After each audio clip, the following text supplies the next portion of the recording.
can buy myself flowers, write my name in the sand, talk to myself for hours, say things you don't understand.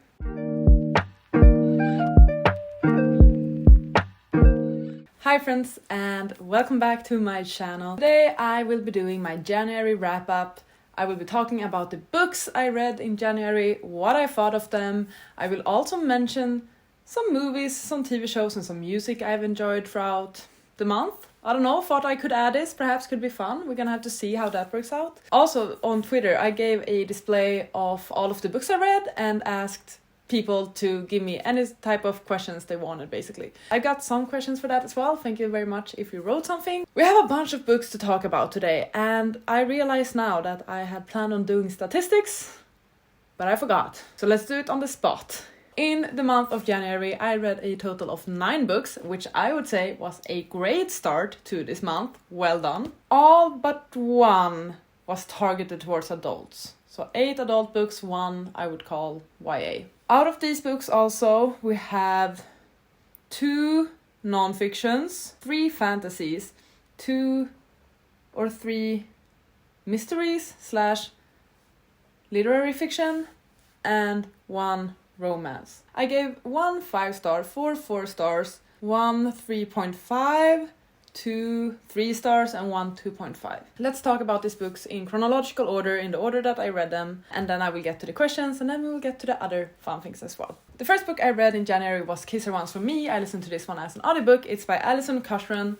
This is a cute sapphic romance about a girl who enters this sort of fake engagement and via that meets a previous one-night stand that she can't stop thinking about. The story is told both through flashbacks and also in like present day. It's cute, it's sapphic, it's a bit Christmassy, it's family oriented. It was alright. I know so many people adore this one. I get why. For me it didn't leave that huge of a impression, but it was cute. I liked it. I don't have that much to say about it, as you might hear. The next book I read was Finlay Donovan is Killing It by Elle Casimano. I also listened to this one as an audiobook, and I gave this one 5 stars. Mwah. This is a contemporary mystery sort of book. It's about a single mother who sort of turns into a hit woman. So this single mother, she's an author, and one day she is at a cafe with her agent and they are discussing her upcoming book, and another woman mistakes the main character, Finlay, for being a hit woman. She listens into this conversation, it sounds kind of off, and she slips a paper to Finlay with a name, a place, and an amount of dollars, basically. She teams up with her nanny, and together they sort of get involved with the Russian mafia. It's very fun, it's very out there, it's very messy. Very much reminds me of Dial A for Aunties by Jesse Q. Sutanto, which I adored. Similar vibes, similar sort of mess. It's a great audiobook as well. Like, kudos to the audiobook and the narrator. I thought this was great, I gave it 5 stars. It was super entertaining, so much fun. A really good time. Can't recommend it enough, honestly, like give it a try. Third book I read in January was Death in Her Hands by Ottessa Moshfegh. I've read My Year of Rest and Relaxation by Ottessa Moshfegh, really enjoyed it, and since then I've been wanting to read more by the same author. So I did, finally. This is a very different book. It's a quiet and silent sort of mystery. In this book we're following an older woman. She is recently widowed and she has a dog. She moved to this new area, this new house, and she goes on walks with her dog. That's basically what she does. But one day on one of her walks, she finds a handwritten note on the path that says, "Her name was Magda.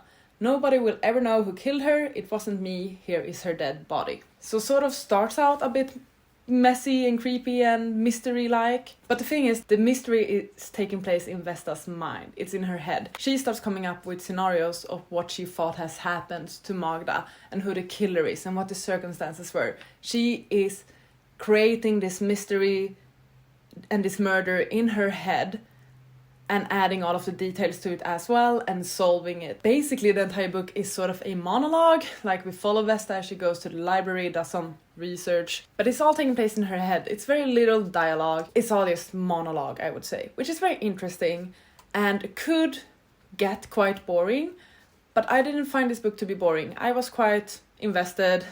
It captivated me, and for that I gave it 4 stars. For a book that is 250 pages of pure monologue, it's quite alright actually. It's not that bad. This is definitely not a book that is for everyone. I would not recommend it to most people, I think, but if you like weird types of books, if you like silent mysteries, if you like quiet mysteries, older characters, a great dog, maybe.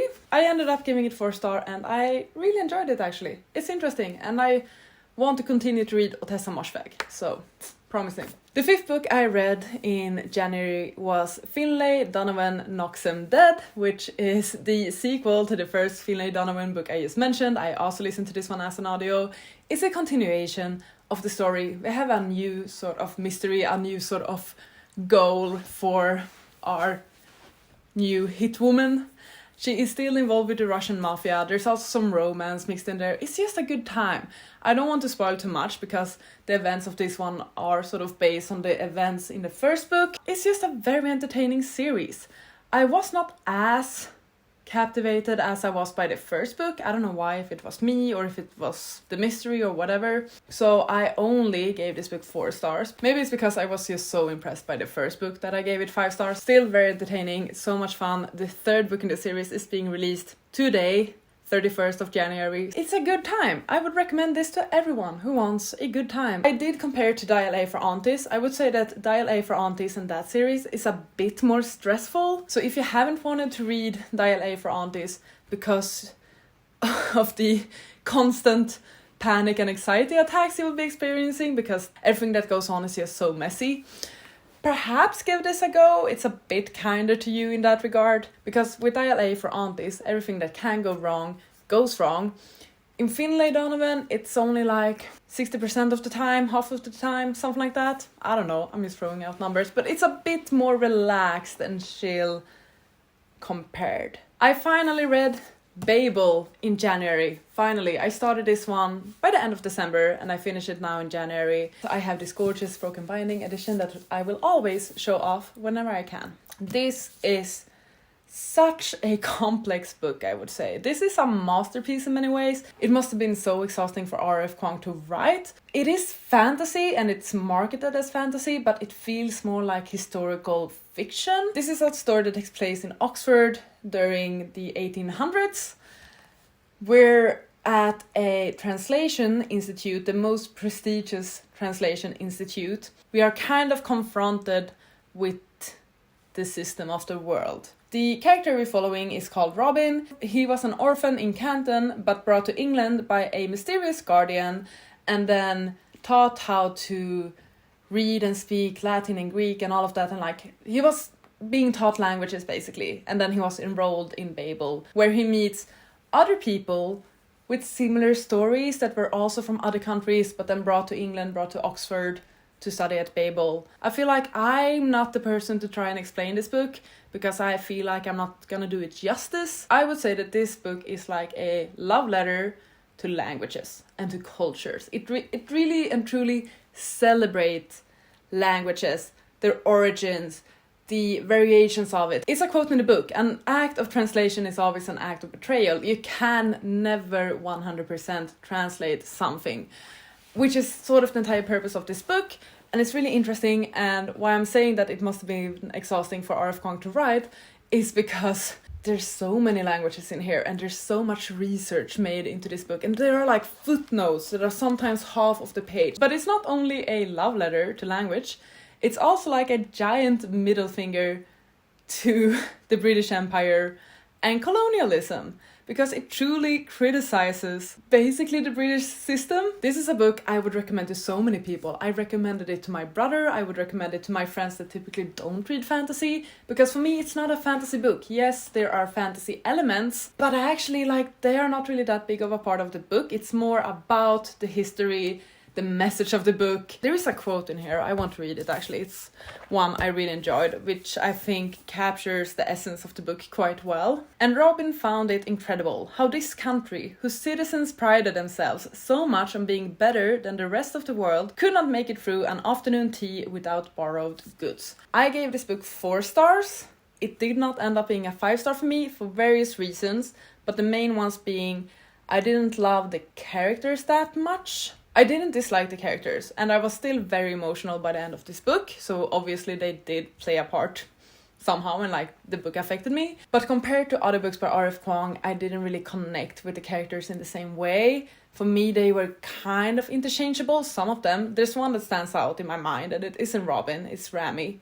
I thought Rami was great. The story could have been told with different characters, basically. It's not the characters themselves that plays a part in the story, it's the story that is the story. It's a much more plot-driven book than a character-driven book, I would say. I gave it a 4-star. It's a very strong 4-star. It's a well-deserved 4-star. I still really appreciate this book and all it is, and I will recommend it to a bunch of people. I'm incredibly happy I finally read this book. The next book I read was an ebook, and that is Breach of Peace by Daniel Green.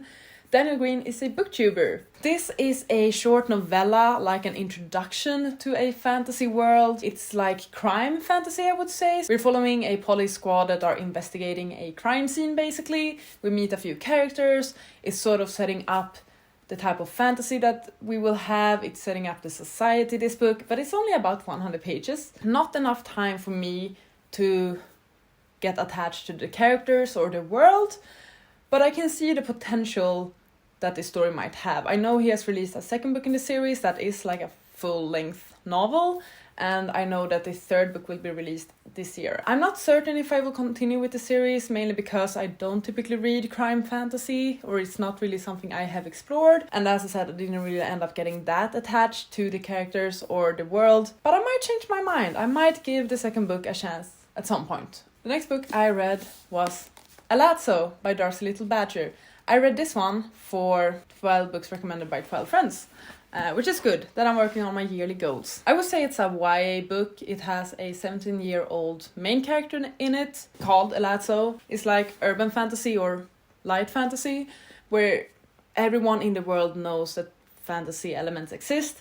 So basically, vampire walks amongst humans, people are able to see and talk to ghosts, and everyone is aware that this is the society. People are aware that, oh, you are someone who can talk to ghosts, oh, you are a vampire, all of that. So it's all in the known. Alazzo is a Lipan Apache. I believe the author is an indigenous author, and she's able to see ghosts, and one night in her dream, her cousin comes to her and asks her to protect his family because he was murdered. Basically, it's following the death of her cousin, and she's trying to find out what happened. For me, this read quite young. I didn't expect it to read as young as it did. I expected more atmosphere in the writing and more vibes in the writing, and I didn't really get that. It's also incredibly fast-paced, so I read this very quickly. I read 100 pages within 60 minutes, which I don't typically do, because it is that fast-paced.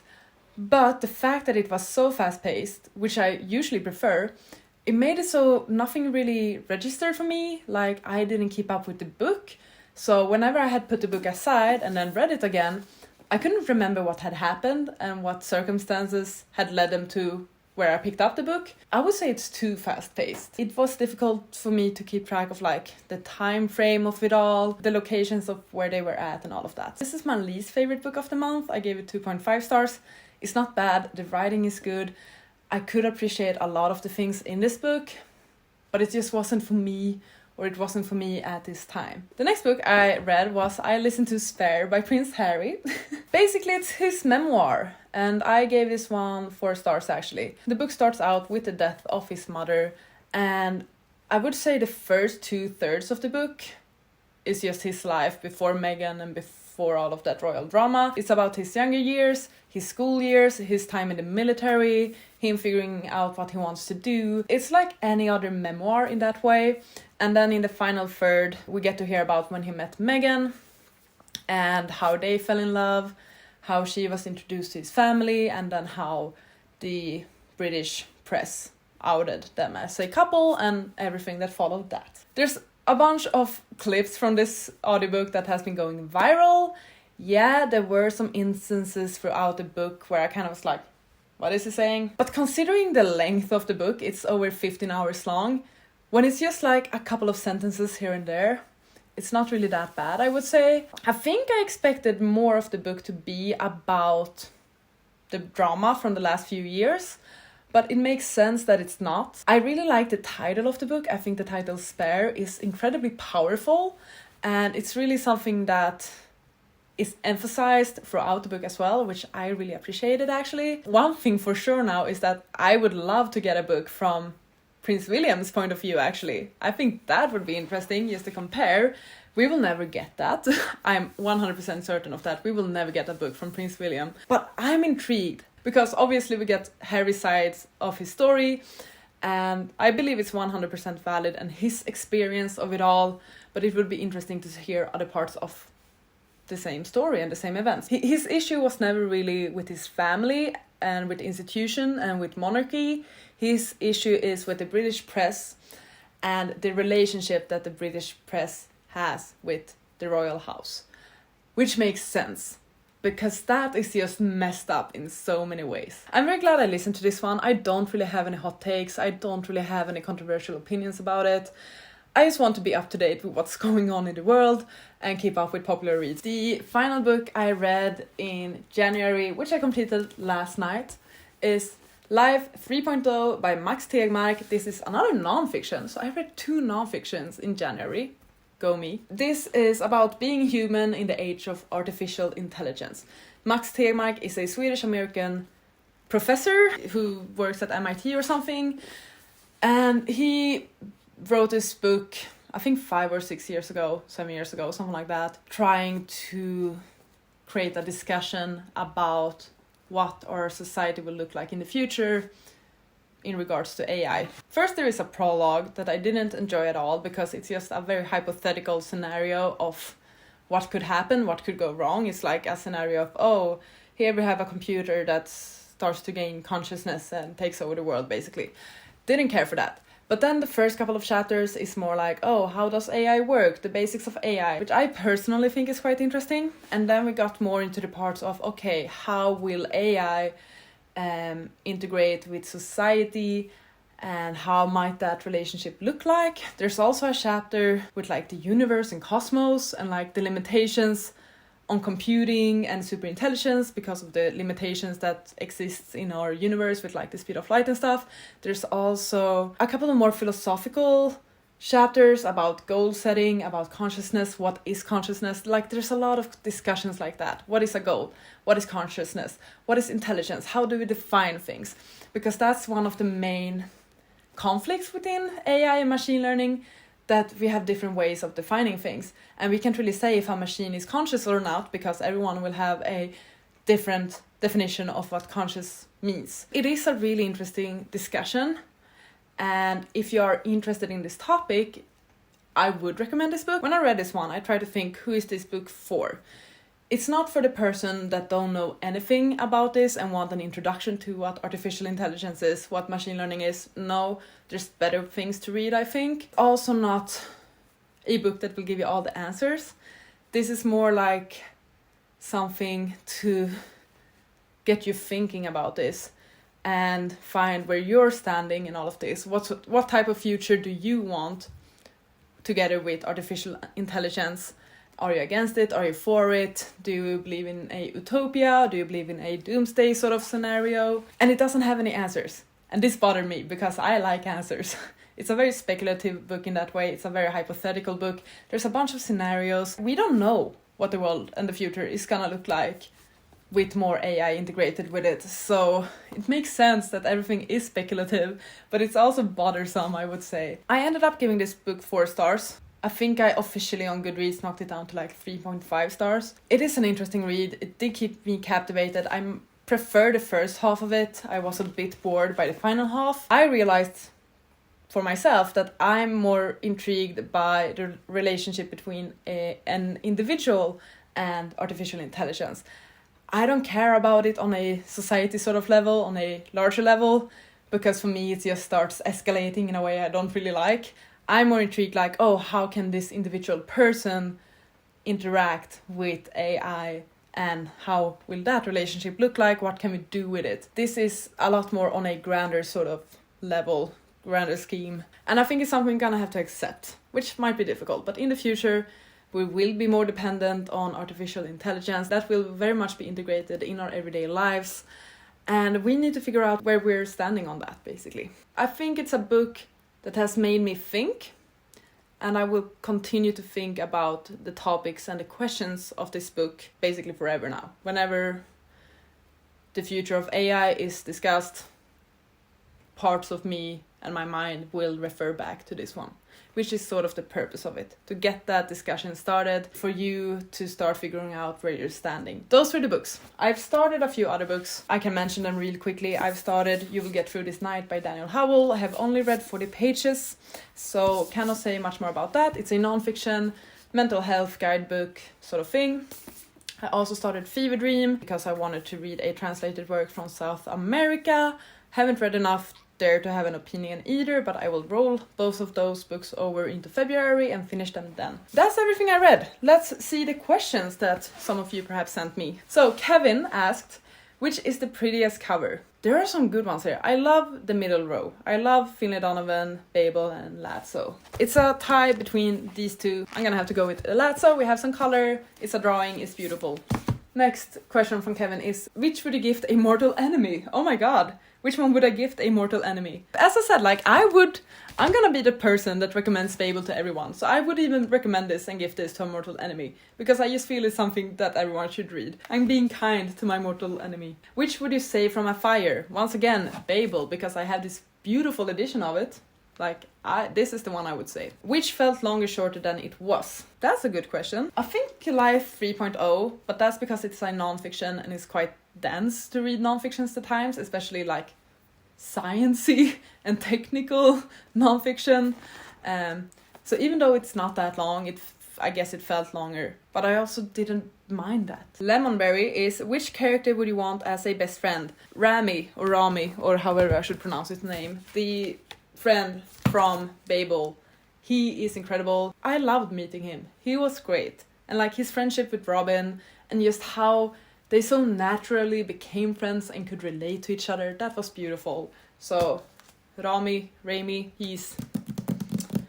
I want him as a best friend. And then we have from Ansu, which character would you die for? Rami again. And those were the few questions I got. I will try and do this again for next month, hopefully. I've seen Books and Lala do this, which is why I felt inspired to do something similar. And finally, I wanted to quickly now, because I'm getting bored by myself, I wanted to quickly chat a bit about the movies and shows I've seen this month and also the music I've been listening to. Just like short shout outs. The movies I watched were A Man Called Ove, the Swedish movie, and A Man Called Otto, the American movie that was recently released. And that is because I went to an author event where they were showing the new A Man Called Otto movie, and Fredrik Backman actually attended this event, and there were like a panel before that where he answered some questions and so on. I saw the tickets for this thing and I purchased them instantly without even considering it twice. So I got to meet him and he signed my books and it was lovely, and the movie was incredible as well. I had not seen the Swedish movie before either. So the week before the screening of the new movie, I watched A Man Called Ove, the Swedish movie, bawled my eyes out. I then watched A Man Called Otto a week later, bawled my eyes out again. So this story has now made me cry 3 times. The book, the Swedish movie, and the American movie. I was a bit worried and skeptic of how well they would be able to make the American movie, because I feel like the book, and especially Ove the character, is so freaking Swedish. Like, it's so Swedish culture. How do you translate that to an American movie with Tom Hanks? It doesn't make sense in so many ways, but they made it work. And it was beautiful, and it was so good. So, highly recommend that you go and watch this movie. Like, it was good. I promise you, it was good. If you enjoy the Swedish movie, you're gonna enjoy the American movie, and vice versa. I also watched Born to Fly, which is a documentary with Armand Duplantis, who is a Swedish-American pole vaulter. He has the world record. I'm into athletics. I used to practice athletics myself, which is why I'm keeping up with his career, and his documentary released last year, I think, and was available on one of our streaming services in Sweden, so I watched it. It was really good. I think it's a great documentary actually, so recommend that if you're interested. Shows. I've been rewatching Friends. I started it in December because I read Matthew Perry's book in December, his memoir. That made me want to rewatch Friends, so I started it then. I'm already on season 6. It's been like a month and I'm already on the 6th season out of 10. And I'm having the best of times. It's making me smile, it's making me laugh. It even made me cry. I'm watching the anime Attack on Titan with a friend. We just finished the 2nd season. It's so good. He has seen it plenty of times. I've never seen it, so everything is new to me. I do not know anything at all, so no spoilers, please. It's really good. I'm just annoyed by the fact that I keep on having so many questions and I never get answers to literally anything. It's such a intricate and complex story, and it's so interesting. It keeps you on your toes. The animations are stunning, the drawings are stunning. I would highly recommend this one, whether you watch anime or not. Actually, it's a really good one. It's not as gory as I expected it to be. I feel like I expected it to be a lot more bloody than it is, but keep in mind that it is, I don't know if it's like 18 plus or whatever it is. It's not explicit in like sex scenes and stuff, really, but it's explicit in violence, I guess. And then, just like everyone else, I started watching The Last of Us. It's good, it's good. I've played like the first hour or so of the video game, so basically the first episode. My entire For You page on TikTok is Pedro Pascal. I just saw episode 3, Bill and Frank Forever. I'm watching it with a friend as well, so that is a lot of fun. Oh, and music. Miley Cyrus released Flowers. I listened to that one for an entire weekend. The timing couldn't have been better because the day it was released, I really needed it. So that song helped me get through that weekend. And also Fall Out Boy are teasing us with some songs before their new album. So they released 2 songs. They are called Love from the Other Side and also Heartbreak Feels So Good. And they are bangers. And they sound really good. So I'm very excited about this album. Okay. I feel like I've been talking for ages. January was a great month. I'm so pleased with my reading. I'm so pleased with the BookTube content I've been putting out and that I've actually been keeping up with it. And I'm so excited for the rest of the year. I feel like this was a perfect start to the year. Like this reading month went so well. I had a 5-star. I had a bunch of 4 stars. Keeping up with my yearly goals. I know I'm only 1 month into the year, but like, let me have this. Thank you so much for watching this video. I really hope you enjoyed. Please take care, and I'll see you on the next one. Goodbye! You gotta just go for it. Don't think about what comes